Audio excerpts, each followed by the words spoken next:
But Gilbert is scheduled to fight someone, Is right? he? I don't think so. No, him and Masvidal was going back and forth, and I think it's a great fight. I don't know if that's for sure, because I'm hearing now, like, all this week, they were saying, oh, Masvidal is pushing to fight Leon Edwards for the title. I'm like, that doesn't really make sense. But if I was Leon, I'd be like, where have you been? You punched me in the face 4 or 5 years ago. Yeah, I haven't heard shit from you. That's what it was. Is him and DC got into it. They were going back and forth because I think DC, he called for the Masvidal fight. I think they asked Leon, would you fight Masvidal? And Leon's like, I mean, yeah, if the opportunity's there, but, you know, I've been wanting to fight this guy for 3 years, and he just ignored me and said that I was a nobody. But now out of the woodwork, he wants to fight me. And then DC had commented and said, if I was Leon, I would just completely ignore this guy, because that's what he did to you. He ignored you when he could have fought you. You guys were both in a certain situation where you could fight each other. But now that, you know, you are the champion, he wants another crack at the belt. So of course he wants to fight you now. And so I think that's what Masvidal and his camp got upset with, and they started going at DC, and DC did the most savage shit, I think, to do. And he posted a picture of his titles stacked up. I remember saying, I was just like, well, the argument's over. You can't really say shit to that.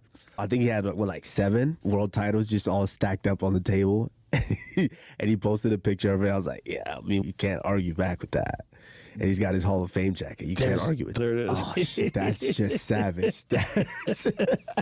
I used to say, oh, man, maybe a couple more fights and I'm done. But with the newfound hunger that Leon has sparked, it's like, we'll do this a little bit more. How long do you think, if you had to guess? I would say this was my roadmap. What was the roadmap? My roadmap was beat Leon in the way that I wanted to, and go to 205, beat Prohaska, defend with Jan, come back down, defend with Khamzat. Jesus. And then if Conor wanted to, or if Canelo at that point wanted to, then do one and just sell off and just say, you know what? Why did you want to go all the way to light heavyweight? Just because Israel's at 85? Yeah, Israel's at 85. I don't take any pleasure in fighting Israel. Of course, you know, but no one else at 85?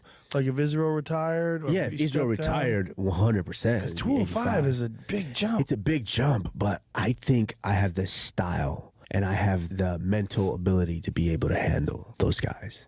Well, I don't want to say those guys. Not everybody there. Couple of those guys. A couple of those guys, and they happen to be the guys that are at the top. So I think I could deal with Yuri and I could deal with Jan. You know, not saying they're not great. They're scary. They're fucking big, scary guys. It's kind of what makes it also tempting for me, because they are scary. It's like you get to a certain point where you're looking for new scary things to do to kind of keep you motivated. So and now you have a new roadmap, though. Yeah, I have a new roadmap. So let's imagine it's just a pit start front Leon back. I got to run that one back. Let's imagine that fight takes place. Yeah. You win the world title back. What do you think happens after that? Well, we have to see what happens with Khamzat and Nate Diaz. I think Khamzat and Nate Diaz, I don't know. You can't sleep on Nate Diaz. No, absolutely not. You can't. But it's a bizarre fight. It's a bizarre fight. It's a bizarre fight that doesn't really make sense. Well, Nate asked for Francis Ngannou. I know. That's more bizarre. That's more bizarre. You know, what if I was Dane, I was, okay, you want that? Fine. Francis, you want it? All right, let's do it. Nate, what do you weigh? He weighs 180. Like 180. Well, he's only giving up 80 pounds. What's the big deal? Yeah, that's ridiculous. It's bizarre, but that's Nate. Hey, we'll see. It's Nate. He's a wild fella. And you can't count him out. But I mean, even after that, I still think it's hard to just say, Khamzat, you got to jump Gilbert Burns. Right. You jump Masvidal. Gilbert. But seeing him versus Masvidal, now that fight I could get behind more than maybe even the Nate fight. Masvidal 100%. Versus Khamzat, ooh, I like that fight a lot. That's interesting.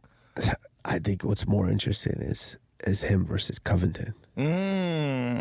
Khamzat versus Covington. Think very interesting. That's the ultimate test. Yeah. Because that's your gatekeeper. Covington does everything. Yeah. For lack of a better word, and by no disrespect, with all due respect, I mean no disrespect, Covington. You can say no disrespect because you beat him twice.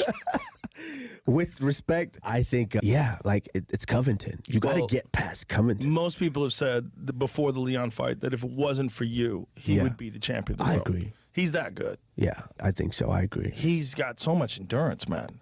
It's wild. And he weaponizes it. Yeah, he pushes a fucking crazy pace. The Woodley fight was one of the best examples. Even that fight, he didn't really push the pace. He could do it more. Think about Woodley and Robbie Lawler, which I love Robbie too, but look at the pace that he put on. Yeah. Like, he threw over, I think he set the record for most punches thrown in that fight. Like, just kept throwing punches, kept taking them down. DC says he's always been like that. He says he's always had this crazy gas tank. It's like a genetic thing. Yeah, I think genetic, but I think a lot of it goes to the discipline. Yes. You know, because a lot of people now, they get gassed, they don't necessarily know they can deal with it. Yeah.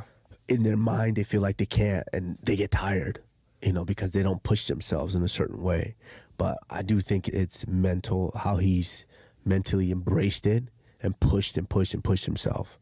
Because for me, that's what it is. I don't run.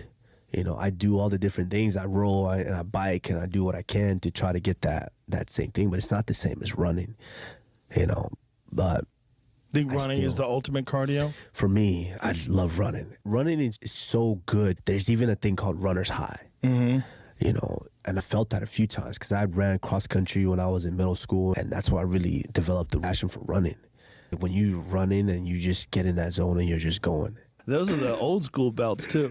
Do you like the old ones or the new ones? New ones. Do you have an old one too? No. You got it when it was the new? I was the first one to get the new one. Oh, really? Yeah. The first welterweight. I think Henry Cejudo was the first guy to get it, and I think I fought after Henry Cejudo. I look at the old one now, and it looks kind of cheesy. Yeah. I used to think the new one, like, what is this? Yeah, like, people that's don't exactly like how I change. felt. Like, what is this new thing? Exactly how I felt. But now I look at the new one, I'm like, that's a better looking belt. Oh, yeah, 100%. And just the different elements that are in the belt. Different you get a things jewel that are in there. Yeah. For each time you defend your title? I'm wondering, what are they going to do when I get the belt back? Do they give me a new belt? Maybe get one different kind of jewel that's in there.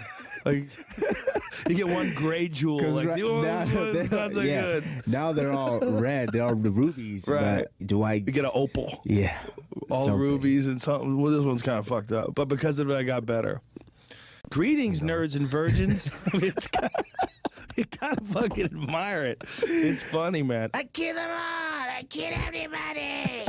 And like everybody wants to pay attention to it. Not bad, right? But the dark Kermit, the gangster in me was like, fuck. Dark Kermit. The gangster in me was like, no, I gotta go again. I need to do what I did that second fight to Masvidal. I gotta do that. That's what I want. That's what the people want. That's what has to happen. And I think this is partially why the first Covington fight was the most satisfying one to me.